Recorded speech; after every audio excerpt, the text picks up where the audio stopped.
Habari mashabiki zetu wa series ya damu, wale wanaofuatia channel ya Mapombe Brand.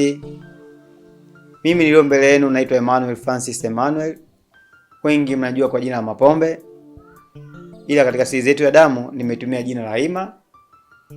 Halio mbele yenu anaitwa Shubi. Nimekomisi pia.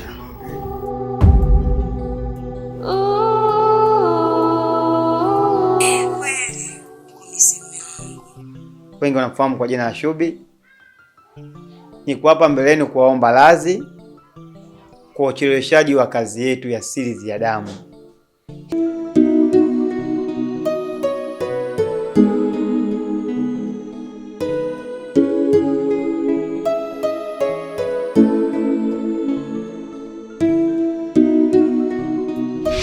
Changamoto kubwa sana inatufanya paka tusiwaletee series zenu kwa wakati, series zenu pendwa ya damu. Changamoto ni casting. Yaani mama, natamani usiku ifike mapema, yaani nitafurahi. Kama upande wangu kuna binti alikuwa anaitwa Aileen, alicheza kama mpenzi wangu.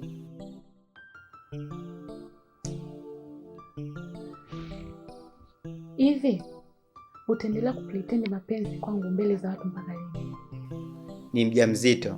Hapa napozungumza na nyinyi anaweza kukaribia kujifungua.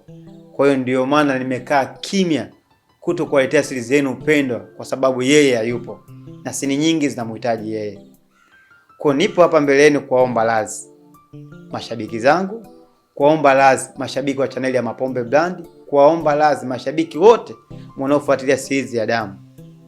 Nimekuja hapa mbele yenu kumtojuzi msanii mpya, cast mpya, new cast in town, ambao cast hii itashika sehemu ya Aileen.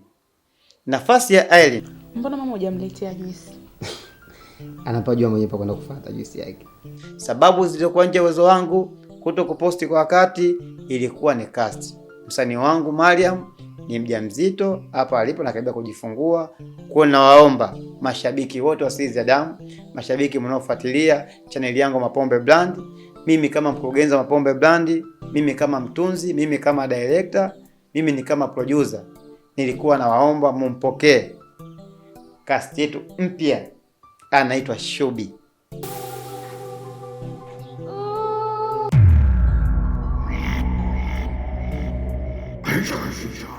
Asante sana producer. Mimi ni waahidi tu mashabiki kitu kizuri sana, na msikose kufuatilia tamthilia yetu pendwa ya damu.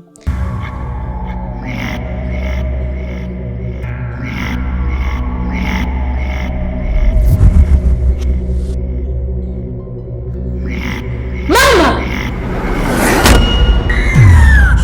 Kwa sasa inakuja kwa ukubwa zaidi, kwa upana zaidi, story imetulia.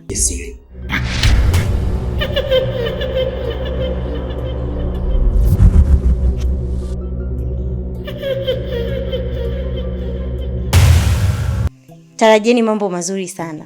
Na waahidi kufanya kitu kikubwa sana. Burudani yenu itabaki pale pale na itaongezeka maradufu.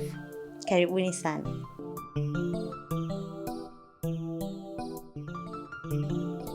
Mimi sina maneno mengi, nipo hapa kwa ajili ya kuomba radhi. Pia nawaomba sana muendelee kufuatilia series zenu pendwa ya damu. Asanteni sana.